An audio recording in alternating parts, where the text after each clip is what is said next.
దేవుని ప్రియులకు శుభములు. ఈ దినమందు దేవుని వాక్యాన్ని చదువుకుందాము.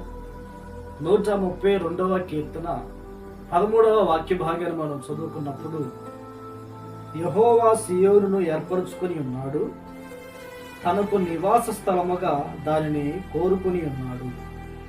ప్రియ దేవుని బిడ్డలారా, దేవుడు సియోనును కోరుకుని ఉన్నాడు. సియోను అనగా ఉన్నతమైన అనుభవము, పరిశుద్ధమైన అనుభవము, ప్రత్యేకింపబడిన అనుభవము, ప్రతిష్ఠింపబడిన అనుభవము. ఎవరైతే సియోను వలె పరిశుద్ధముగాను, నీతిగాను, యథార్థముగాను, భక్తిగాను ప్రతిష్ఠించుకొని దేవుని కొరకు ఈ లోకంలో జీవిస్తారో, దేవుడు వారిని కోరుకుంటాడు. కోరుకొని ఏం చేస్తాడు అంటే, దేవుడు సియోనును కోరుకొని ఆ సియోనులో నివాసము చేస్తాడు. దేవుడు ఎవరినైతే కోరుకుంటాడో వారిలో ఆయన నివాసము చేస్తాడు.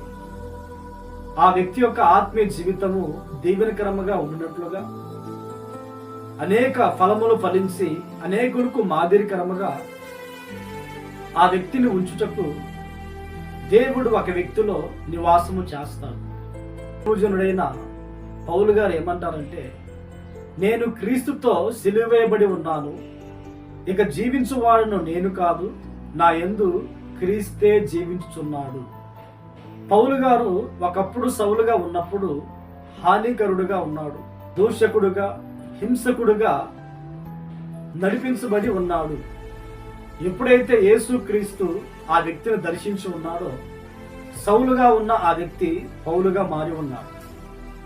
సౌలుగా ఉన్నప్పుడు కోపము, ఈర్ష్య, ద్వేషాలు, అహంకారము, గర్వము, హాని చేసే అనుభవాలు, దూషించే అనుభవాలు ఆ వ్యక్తిలో నివాసము చేశాయి. అవి నివాసము చేసినప్పుడు అనేకులను బాధించిన వ్యక్తిగా కనబడి ఉన్నాడు. ఎప్పుడైతే యేసు క్రీస్తు వ్యక్తిని దర్శించి సౌలుని పౌలుగా మార్చి ఉన్నాడో, ఇప్పుడు పౌలు గారిలో దేవుడు నివాసము చేయుచున్నాడు. ఇప్పుడు తన ఆత్మీయ జీవితము ఏ రీతిగా ఉన్నది అంటే, సాత్వికుడుగా జీవిస్తూ ఉన్నాడు. తగ్గింపు జీవితము ఆ దైవజనులో మనకు కనబడుతూ ఉన్నది. వినయ విధేయతలు ఆ వ్యక్తులు కనబడుతూ ఉన్నాయి. ఆ దైవ సేవకుని ఎవరైనా హింసించినా, కొట్టినా, బాధించినా ఓర్చుకొని దేవుని కొరకు బ్రతికే అనుభవము ఆ వ్యక్తిలో ఉంది.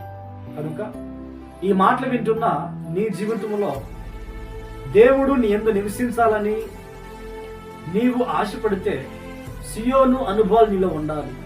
దేవుడు నిన్ను కోరుకుంటాడు. దేవుడు నీలో నివాసము చేస్తాడు. ఎందుకంటే నీవు అనేకులకు మాదిరికరంగా ఉండాలని, నీ ఆత్మీయ జీవితము అనేకులకు దీవెనకరంగా ఉండాలని, నీవు ఫలించాలని, నీవు వెలుగుగా బ్రతకాలని, క్రీస్తు స్వారూప్యము నీ యందు ఏర్పడాలని, క్రీస్తుకు కలిగిన ఆ సంపూర్ణమైన సమానత్వము, సంపూర్ణత నీలో ప్రత్యక్షము కావాలని దేవుడు నీ యందు నివసిస్తాడు. ప్రార్థన. మహాగరుడా, మహోన్నతుడా, మీకు స్తోత్రాలైనా, మీరు మాలో నివసించి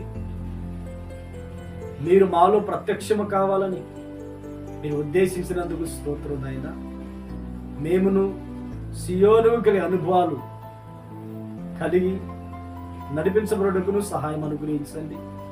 ఈ మాటలు విని ప్రార్థనలో ఏకీభవించిన ప్రతి వారిని ఆశీర్వదించి మహిమను పొందండి. యేసు నామములో ప్రార్థించి అడిగి పొంది ఉన్నాము తండ్రి. ఆమేన్, ఆమేన్. దేవుడు మిమ్మును ఆశీర్వదించును గాక.